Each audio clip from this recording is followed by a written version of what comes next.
Three, two, one. We're live.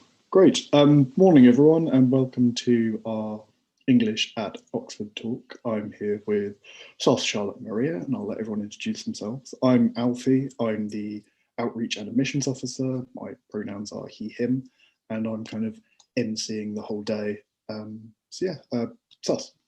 Hi, I'm Dr. Sos Eltis. I'm an English tutor at Brasenose. My specialisms, Oscar Wilde, theatre of all kinds, from Victorian through to present day, sensation novel, gothic, detective novels, kind of anything, really, whatever I enjoy. And I'm working with Alfie on outreach, and here today to talk about how we do stuff here. Charlotte, over to you. Hi, I'm Charlotte. I've just finished my finalist. I've also been doing English at Brasenose, and I'm from Doncaster. Hey, I'm Maria. I studied English at Modern, and I've also just graduated. Brilliant. So that's us. And what we're going to do in this time is talk through the English degree, how it works, how the teaching works, the resources we've got, all the different options you have, and then hopefully how it leads to successful careers, how you're entirely employable and brilliantly so with an English degree, and something about how to apply as well. So we're going to cram that in. Alfie, remind me, when's the session meant to end? 11:15. 11:15. Brilliant. So we will do all of that in 42 minutes, 43 minutes now remaining. So first thing to do is say about the Oxford English course and how it works. It is the most comprehensive English course in the country. So you study English literature from the very earliest form of English, Anglo-Saxon, all the way through to present day. And when I say present day, you can do texts that were written in the last few weeks almost. You can do film, you can bring in television, you can talk about the impact of the internet on language and so on. So it's absolutely up to present day in that sense. And also importantly, the degree is a literature in English degree, not an English literature degree. I mean, it's called English, but ultimately for any of the papers, you can study literature, what we call Anglophone literature, so originally written in English, from anywhere in the globe. You can also study literature in translation to, within the degree. Up to a third of any paper can be done on literature in translation. So it's got a huge reach to it in that sense. And the English faculty at Oxford is the biggest English faculty in the country. So we have experts that cover that enormous global reach and that enormous historical reach. And we are currently appointing more people to cover the global reach further and so on, so that we're responding to literature as it's being written, as it's being studied, to all the new things happening in the discipline, as well as having extraordinary expertise on the very earliest developments of literature all the way through. Possibly as a result of all that, we were in the QS International World Rankings for universities. Oxford University came top. Now, obviously, we're all very cynical about surveys and all such things, but and league tables and so on, but Oxford does keep coming either at the very top or in the first 2 or 3 on all the different newspapers and all the different surveys for English. So we're up there, we're good. So that's the kind of scope and size of the degree. If I explain what you study and then how you study it. So one of the important things about Oxford is, if what I do now is share screen, can't find my PowerPoint, just because I think, Alfie, have you got that? Oh, slideshow from start. Does that say English at Oxford with lots of different, yay. So that's just an array of some of the authors you can study. Pretty much all of them, apart from John Donne, who's the one with the really pointy beard. And Aphra Ben, I have taught this year. I've pretty much taught all of the others, Chinua Achebe and Toni Morrison and Oscar Wilde very definitely, and Zora Neale Hurston and so on, and Samuel Beckett and Virginia Woolf and so on. And that's just a few of the many, many, many authors that I've been working with students on this year. So what you get at Oxford The degree starts in your first year for the English degree. You start with Introduction to Language and Literature, which is a brilliant course, which is basically take everything you thought you knew about books and writing and study and take it apart and rethink it. So the linguistics part of it, the language part of it, teaches you how to analyze language. So some students have done English language A-level, but it's a minority of the students. Most students haven't done English language A-level. It's great if you have, but it's absolutely not required in any sense. So we're teaching students that kind of linguistic analysis, but we're also on that paper, you're absolutely free. And this is the way that all of these papers work. You can nuance every paper to your particular interests. So on that, you can look at the impact of advertising on language or texting on language, or you can look at the idea of proper pronunciation, so-called. You can look at dialect, you can look at slang, you can look at whatever you want to as any aspect within how language works, and you choose your own passages for the exam, in fact. Then you have what we call 3 period papers, and a period paper that the Oxford degree in this enormous historical sweep that we basically chop up literature written in English into giant chunks of about 100 years and teach it as those chunks each term. And in those chunks, so for example, 1830 to 1910 or 1910 to present day or 1650 to 1350, as you can see, there's a little bit of uneven there in the chunks. It's according to how much is written at any one period and what's to be covered. That for most of those period papers, what tutors do is say that there are certain texts or issues that you need to have covered in order to understand this period. So for example, I've yet to come across anybody who would teach the Victorian period, the 1830 to 1910 period, without getting their students reading some Dickens or some George Eliot, for example. You've got to have some sense of what the major novels are doing. Those are kind of the biggest impact in many ways in that period of literature. My expertise is in some ways Victorian theatre, so I don't know if every Oxford tutor gets their students doing melodrama and writing melodramas indeed, but that for me is one of the kind of joys of that period. So it's you start off with saying what students sort of need to know, and then after that there's a huge free choice in what they then concentrate. Same is true of, say, the 1910 to present day paper. Tutors generally try and get students to know about modernism, about the major kind of changes that are happening in the first sort of 3 or 4 decades of the 20th century, and then leave them free to explore wherever they wish to go from there.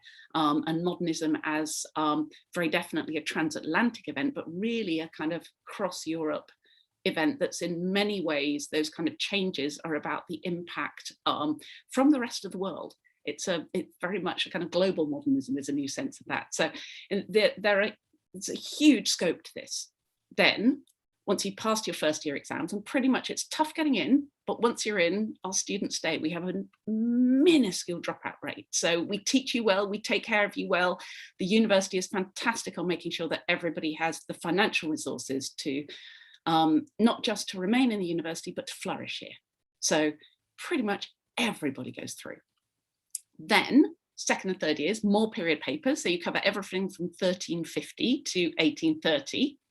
Shakespeare paper. So Shakespeare is the only compulsory author in the whole syllabus, but the paper is compulsory. You have to study Shakespeare, but how you approach Shakespeare is entirely up to you. So you can do Shakespeare on film. You can choose which plays you look at. You can look at contemporary responses, so modern responses to Shakespeare. You can look at how the Victorians staged Shakespeare. You can look at Shakespeare's poetry. You can look at the ways in which he's been published and edited. There's enormous scope within that paper on how you want to approach Shakespeare and how you write about it. And that's one of the papers where what you do is you submit your 3 essays, your choice of topic, and students submit 3 2,000-word essays for that in their final year. And there are 3 coursework submissions. So alongside the period papers, which are all examined by 3-hour exam at the end of the course, there's paper 6, which I'll come on to in a second, which are options taught in faculty classes and then examined, where you write a 6,000-word essay entirely again on a topic of your choice related to what's been studied.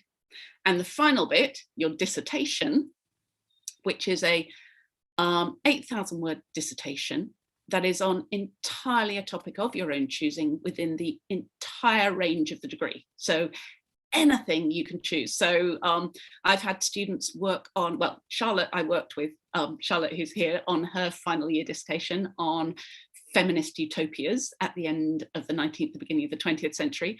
I've had students do things like death in Disney. I've had a student do a brilliant dissertation on the staging the internet, how to in theatrical plays, how to put on the internet and how that works in relation to the audience and ideas and so on, how a conceptual non-physical space can be staged within the physical space of a theatre. So there are amazing things that people do within that, huge range of it. And for faculty paper 6 options, these are just a few, there are about 30 options, and students choose their top options that they wish to do. They're taught faculty classes. They range across the whole range, include things like film criticism and aesthetics of film and so on. There's a lot on global literature. There's stuff on theory and feminism, and there are period ones from every kind of century going through literature. So all of that's included. So that's, I'm going to unstop sharing. That's the course. Are we back to normal? That's not me sharing anymore. Is that right, Alfie? Yeah, thumbs up. Cool. So how do we do that with that enormous choice? How on earth do you teach it? And that's where the way that Oxford comes in. So every college will take in anywhere between, I think 6 is the smallest number, through to 16 students, I think is the largest intake. In those groups, so it never gets that large, and most of the teaching at first is done in colleges. So that for all of these papers, the faculty runs lectures. So all of the post holders like myself from this enormous faculty give lectures and classes and so on. Lectures are entirely optional, which puts a brilliant pressure on us not to be unbelievably boring, because students just stop coming. So that we're lecturing to voluntary audiences who turn up when it's, you know, if it's something that's of interest to them and useful to them. So if you're a member of the English faculty, if you're an Oxford student, you can go to lectures given by every single member of the faculty. It's, you know, world-class experts talking on what they really know about that you can come and listen to, and often ask questions afterwards, and get into email exchanges with them and all the rest of it. But the main teaching is done within the colleges to start with on those compulsory papers. So standard format is, it'll be a combination of classes or seminars and tutorials. And I call it a class when it's information you need to have. So for example, when we're teaching Anglo-Saxon, nobody starts knowing anything about Anglo-Saxon, and it starts with how the grammar works, the vocabulary and so on. So a lot of that you're taught in classes. Seminars are small groups, and when I say a seminar, it won't be more than 16 at most, usually around sort of 8 to 10 students. So it's quite small group. You really get to know the students in your year, and seminars are about sharing information, sharing ideas, often with students giving presentations and so on. They're going through shared material, but without a kind of specific skills you're learning. It's a discussion group, really. And then there's the tutorial. And the tutorial is the building block of everything we do at Oxford. So tutorials work by essentially each week, I will talk to students about what they're interested in studying the next week, or it might be a week in which we're saying, this is the material we're going to be covering together. You can take whatever approach you want to that material. Then I'll give them reading lists according to their interests and send them off to do reading for the next sort of 4 or 5 days. And for that, we have the most amazing facilities. So every single college has a college library with all the essential books in it, both primary texts and critical texts. And there are extensive book grants across Oxford for every college for help students, you know, afford if they're books that they need to buy for themselves and so on. There's the faculty library, a huge lending library, as well as having lots of books on reference to make sure that the essential copies are always available. That covers all the primary and a huge amount of secondary texts that you'd be wanting.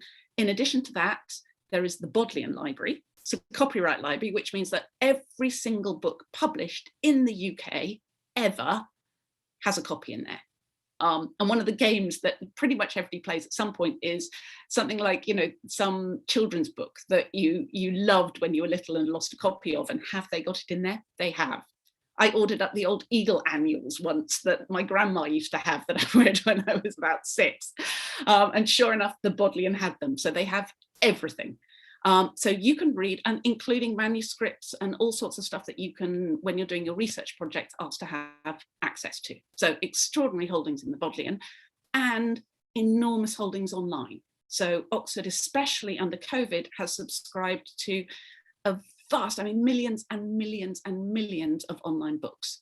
So, and all the latest journals, so that you can access all the criticism and everything else through really good Wi-Fi that's supplied by all the colleges for free.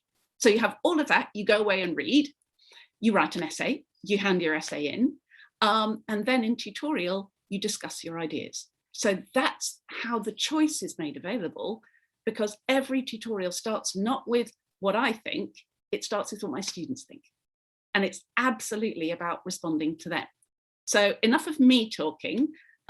Maria, do you want to tell everybody about, so tutorial, I can talk about what it feels like, but I think it's much better if you and Charlotte say how tutorial works and your experience of it. So Maria, do you want to go first? Yeah, sure. I was very lucky enough to have most of my tutorials being one-on-one, and obviously people have different preferences, but I found the fact that, you know, you can get engrossed in that kind of intellectual conversation with your tutor very rewarding. At times, you know, I did have partnered tutorials as well, which was also fun in a way because, you know, you can bounce ideas off each other and the other person can contribute something that you haven't thought about. And, you know, both types essentially work very well. People would have different preferences, different arrangements, again, depending on how many people there are in college. For instance, in Magdalen, there were 7 of us doing pure English and 10 students, if you count joint honors as well. So people studying English and classics and English and French, for instance.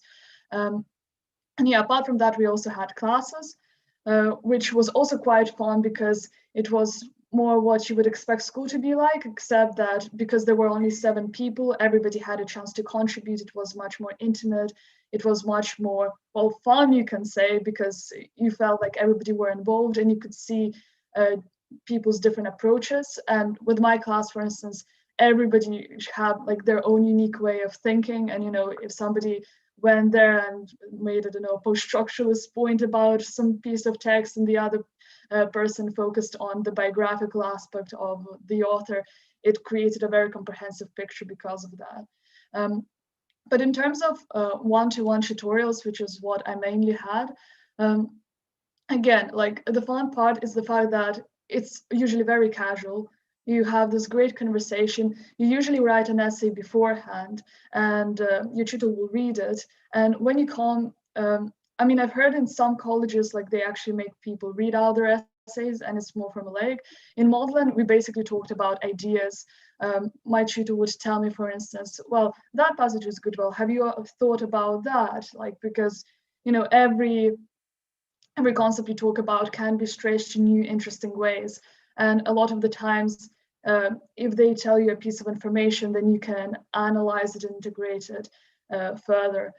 Just to give an example, for instance, I had a tutorial on Shakespeare, and I was writing basically about King Lear at a theatre, etc., etc. And my tutor talked about the production, which happened where they basically use sand on the stage to create a map of England, and how in the process of the play, this map was gradually destroyed. And that was like a production that could be analyzed to integrate another concept into my essay. And so, as I say, it's usually very fun. Tutors know a lot of interesting things and they get information out of you, so you feel like you're not just there being lectured, but you are also very much an agent in your own studies, which I think is just great. Fantastic. Thank you, Maria. Charlotte, tell us about your experience of tutorial and learning through it.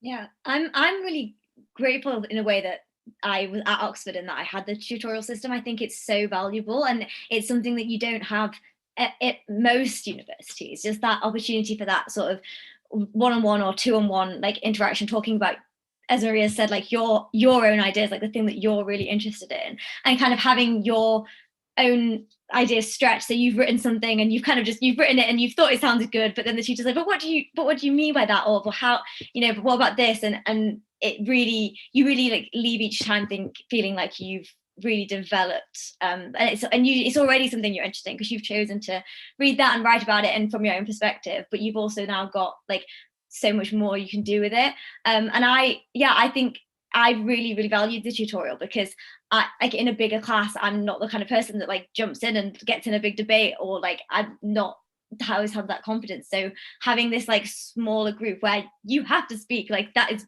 you're there, you have to speak, and it's about what you've written, and maybe like more about that thing maybe than the other person you're with, not more than the tutor, but like you have your own perspective on it because you've been spending time on it. I think that gives you that confidence to really engage in that debate more easily in the class. So yeah, I think it's such a good part of Oxford.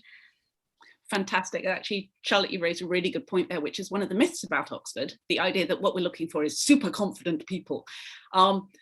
Pretty much everybody I've ever interviewed has been unbelievably nervous. In fact, I think probably everybody I've ever interviewed has been unbelievably nervous. Just some of them, cover their nervousness in some way, and some people are visibly shaking.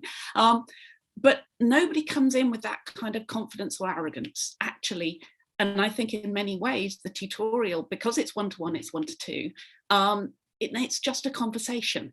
And as a tutor, you're shaping that conversation according to, you really get to know your individual students and how they work. So I've had students who, rather like me, talk a lot, very, very fast. Sometimes you think as they talk, an ideas can kind of run away. And then sometimes I'm going, stop, that idea. That's really, okay, let's see where you can go with that.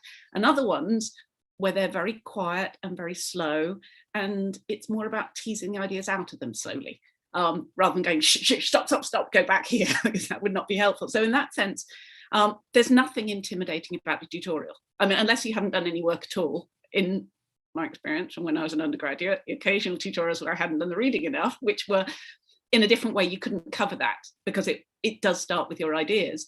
But actually, compared to if you're being taught in classes of 30 or 40 or lectures of 100 or 200, where speaking up is for many people terrifying, actually Oxford doesn't require confidence in that sense. It doesn't require arrogance, because it's a very small unit, intimate, straightforward kind of format in which teaching is really about a conversation. And one of the things I love about teaching here is I discover things constantly.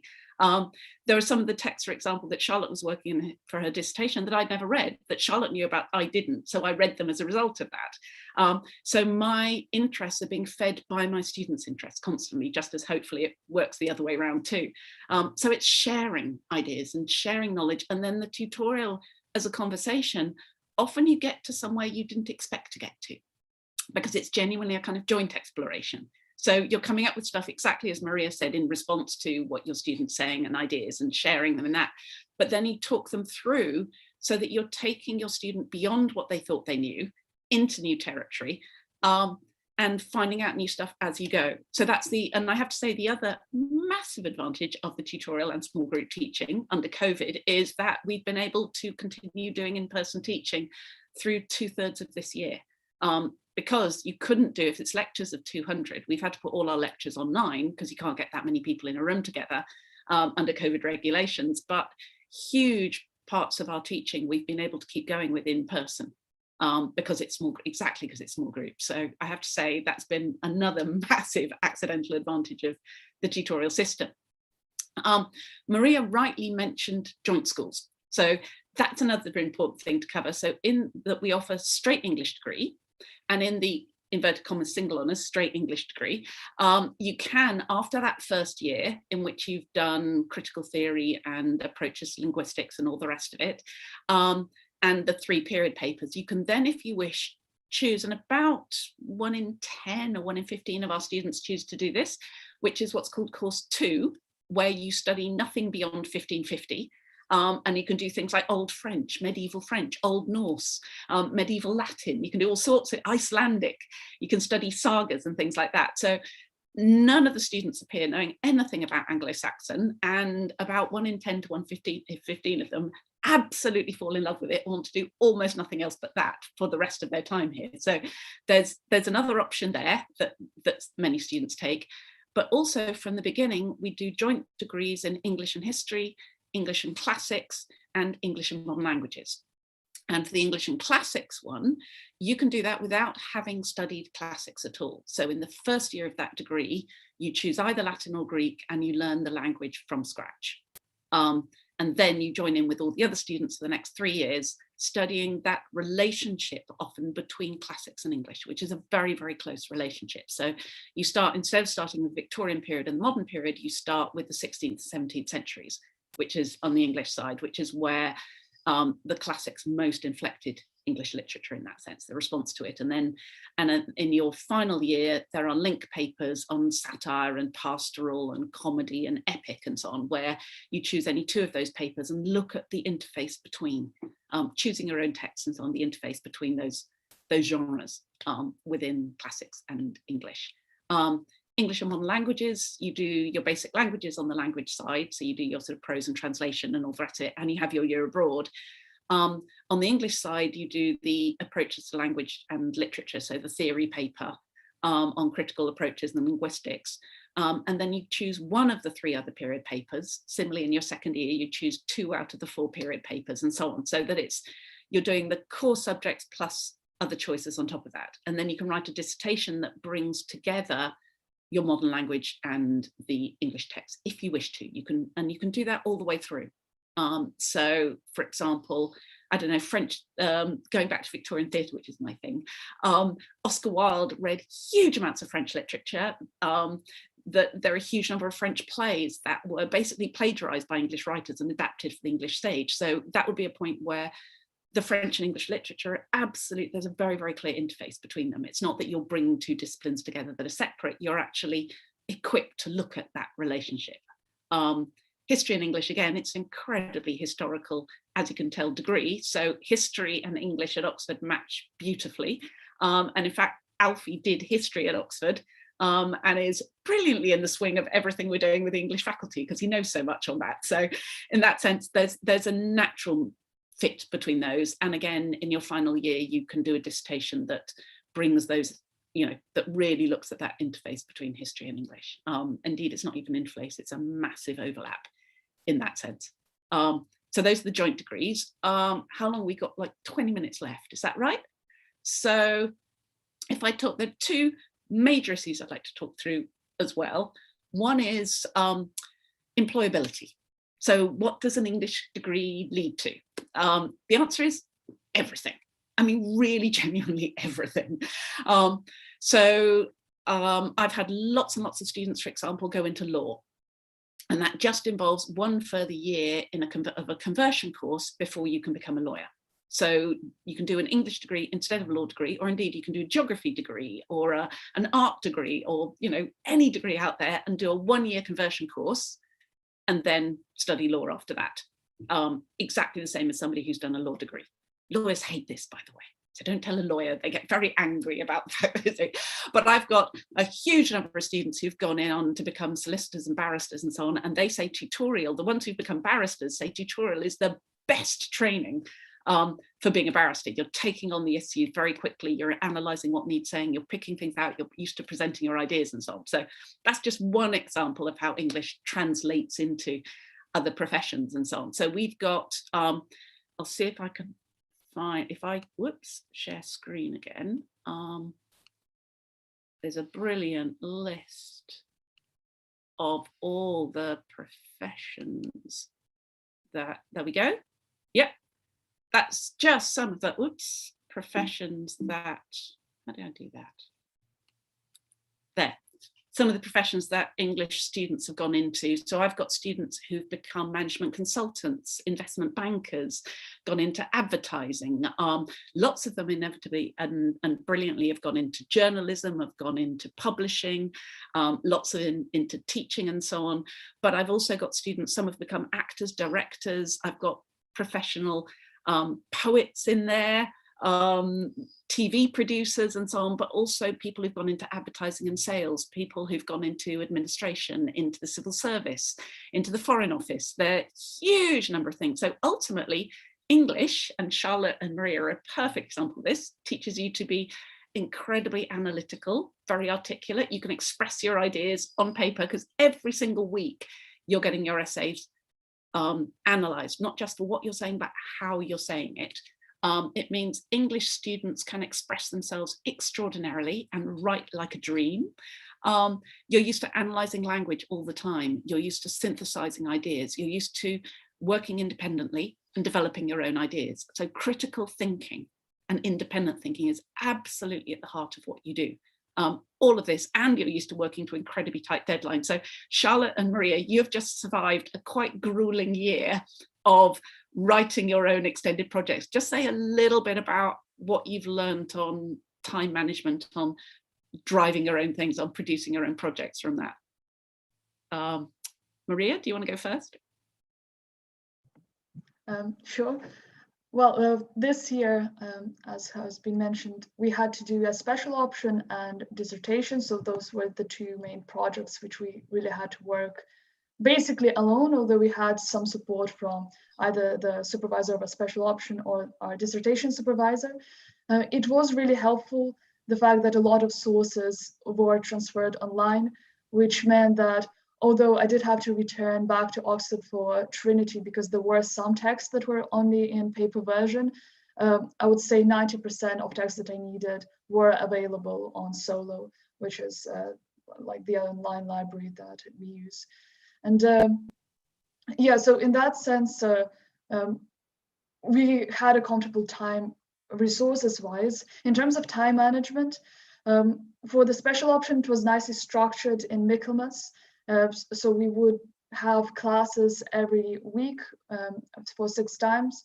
And then at the end of it, we had to produce an essay of 6,000 words. And because it was kind of a regular time commitment, there was an accelerated push towards the end, as there is with almost any work in, I think, any humanities. It was relatively manageable. With my dissertation, even though I'm the kind of person to leave things till the end, I found with the dissertation I actually did the majority of my reading towards the beginning. Again, partially because COVID basically canceled all my extracurriculars and I had extra time for academic work, which meant that kind of I had the bulk of my information for my dissertation at first. Then I had like continual work, but slower paced. And then towards the end, I had that final push. So it was a bit of that curve. Yeah, that's in terms of extended projects. That's great, thanks. And Charlotte, do you want to say about what you learned about time management and coping with that sort of, what sort of independence is required for it?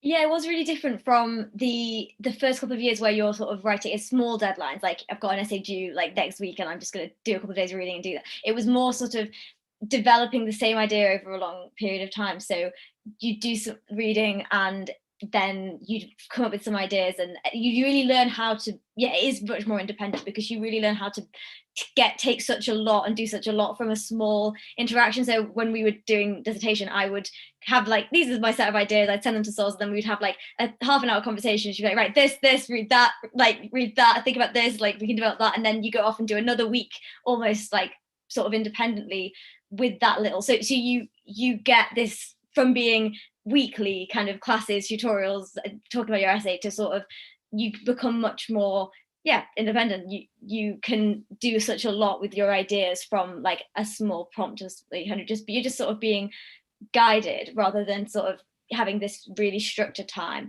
And I preferred it. I think that having that longer deadline was obviously a more important deadline because it was a final submission, but not having this like essay each week. You actually like spent time with the stuff and you really felt like you became like not quite an expert, but like you really knew the stuff and you felt like you had, once you'd written that piece, it was yours. And that's such a nice change from second into third year, and so good for, as you say, moving forward. That's great. And Charlotte's been characteristically modest there when she says not quite an expert. Actually an expert, I have to say, that our students, by the time they get to their final year and write their dissertations, they are standing up with the critics. It's not a case of just repeating what critics have said. It's actually challenging the critics, having something to contribute to that conversation. So that's what we're aiming for, is by the end of the degree, when we're sort of teaching students how to write, we're not saying write like this. We're taking each student's voice and trying to strengthen it and develop it so that your voice becomes stronger through that process.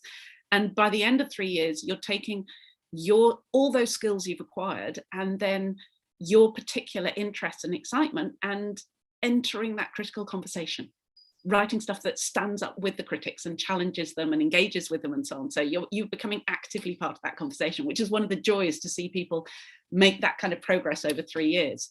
So incredibly employable. You can see from that, those kind of skills you've got, employers want them, no question. 86% of our students are employed straight off. So that's, the other 14%, I think in large part don't, they're having kids or doing other things or traveling or doing stuff that's separate. So enormously employable, and notably between humanities, just to respond to the government's daft STEM emphasis, where they're somehow saying, a degree in engineering is useful in a way that a degree in English is supposedly not, which is complete nonsense. It's 89% employability across the sciences and 88% employability across humanities. That was nationally done 2 years ago. So there is really, and ultimately, I've got students who are going into things like computer game design. That you need narrative in a computer game. You need to think about how it interfaces. You can't, science needs people who look at how human beings interact with it. Medicine needs medical ethics. You can't separate arts and humanity, arts and sciences. It's a complete nonsense. So English graduates are a crucial part of the country's economy, as well as what makes us intelligent, questioning, humane society. And I have a theory that politicians aren't quite so keen on critical thinking as they like to pretend. So the fact that English degrees make you a fantastically critical thinker, I think might be part of the pushing scientists. Not that scientists don't become critical thinkers, but I will leave it there in case I say anything that I shouldn't be putting on the internet at this point. So the final thing I want to talk about, which is the thing that sort of everybody is in fear of in many ways, is applying. And applying is mostly really straightforward. It can, you don't need to be particularly confident, and you don't need to do a huge amount of extra work in any way. It's what we're looking for is you as a student, why you want to study English. And if what we've said about the course makes you think you want to do it, go for it. So you need to put in your UCAS form, as usual, just a little bit earlier. So it's got to be in is it September or October, rather than October? October 15th is our deadline. Brilliant. So you need to get your UCAS form in a little bit earlier than if you're applying for other universities. That's all. It's exactly the same UCAS form, exactly the same personal statement. Every university wants to know about why you want to study English, what you're reading that makes you want to study it, and so on. My one tip on the UCAS form, two tips. One, don't write more than a quarter of it on your extracurricular activities. Every single university wants to take you on the basis what they're interested in is your academic interests, your intellectual interests, what sort of sports you play, any internships you've done, I don't know, all the incredible debating or anything else you've done, all of interest, but not more than a quarter of your form, because we will not give you a place on the basis of that. That is never the reason. It's your academic ability. So if you've managed to get great results at the same time as doing all that, fantastic. But also, to be frank, under the last year and a half of COVID, almost nobody's done anything else.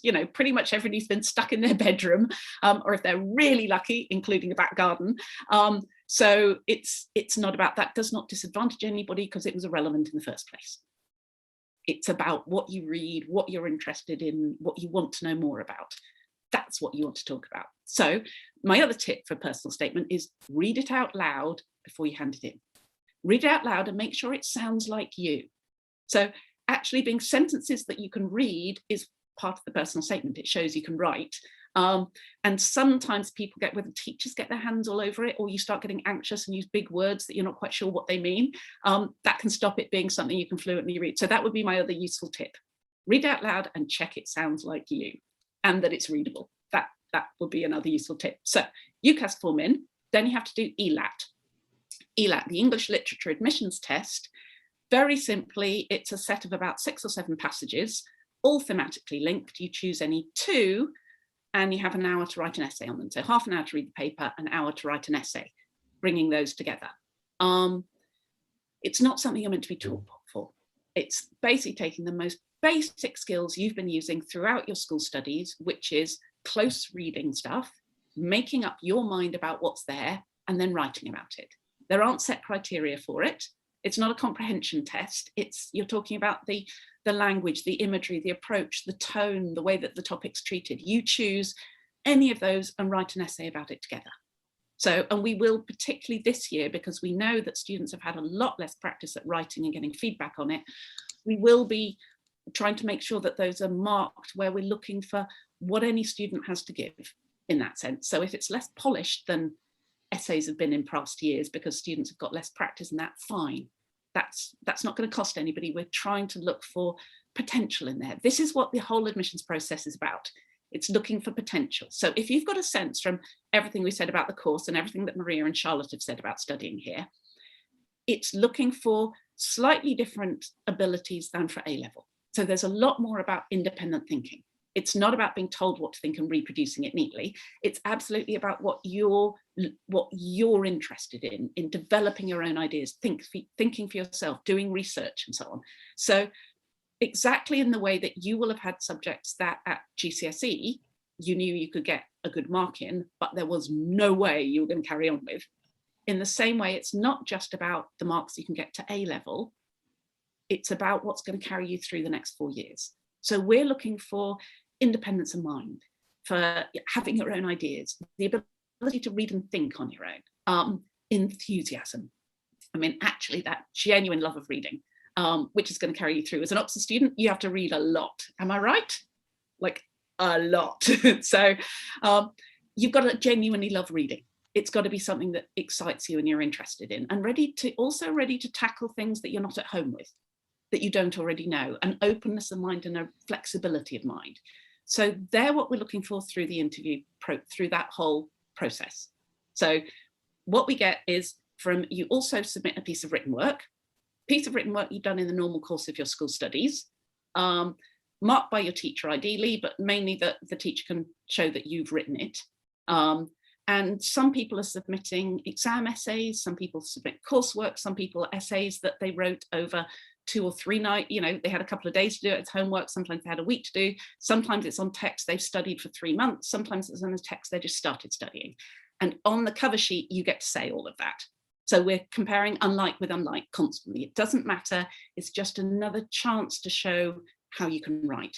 So on the basis of all those 3, plus contextual information, so we've got contextual GCSEs, we've got your personal statement, you've got your school reference, we've also got details on areas of deprivation, on free school meal rates in the school, on how the school performs and so on. So we've got lots of stuff to put each candidate into context. So we're taking lots of that into account as we're thinking. Then we invite the top, regardless of which college you've applied to, and you are free to, I call it college preference rather than college choice, because we reallocate lots of students across lots of applicants so that every college has a reasonably even number of applicants per place, so that it won't affect your chance of getting in.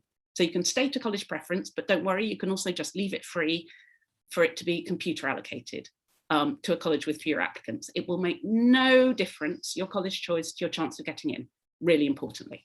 So feel free to state or not state a preference, you're basically applying to Oxford. And whoever takes you, whichever college makes an offer, has interviewed you, knows your talents, believes in you, wants to work with you.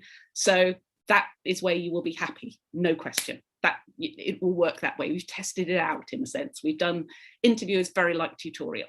So all of that lot, you apply, you get invited for interview. Interview is absolutely about trying to get beyond schooling to find potential. So that it's about getting away from what you've been taught to see how you think on your own. And I realize I have like 2 minutes left. So best done is to Maria and to Charlotte to talk about interview, what it's like, because if you believe them in a way that you won't believe me. So this time, Charlotte, do you want to go first? How you experienced interview? Yeah, so I had 2 interviews, both at Brasenose, which is where I picked, and both of them started with having like half an hour to like read a text, and then the sort of first 10 minutes of the interview was like just discussing like a day about that text, and then the rest was sort of based around, I know some people say like, oh, your personal statement, like no, they don't use your personal statement. That was not my experience anyway. I know the interview I had with Sols, we talked about my written work, I think most of it, and then my other interview was based on things I mentioned in my personal statement, obviously, because that's kind of what they've got. I was incredibly nervous, as Sosa said, everyone was incredibly nervous. I did some very silly things like sitting in the wrong chair and walking out the wrong door and things like that, doesn't matter. And in terms of the actual thing itself, so people say that, you know, it's like a tutorial, like you might even enjoy it, that kind of thing. I did enjoy some of my interview. I think that definitely what you said about getting to a new point, like getting to new ideas, like our interview was like that. I remember like sort of getting towards it and I was like, oh, I never thought about it like that way before. So there is that, and it is a conversation with an expert about something that you're really interested in. So it may be enjoyable, but also it is obviously a stressful situation. So like, don't worry if you feel like you were, like, I know for my other interview, I remember I just leaving and being like, okay, like he doesn't like me, he doesn't think I'm very smart, I just left, I just said nonsense because I was so nervous and all this sort of thing. And the thing is, you can't read into it. So like one of the things is like, obviously you're gonna read into it and you're gonna think about it afterwards and think, oh, I shouldn't have, why did I mention that of all things?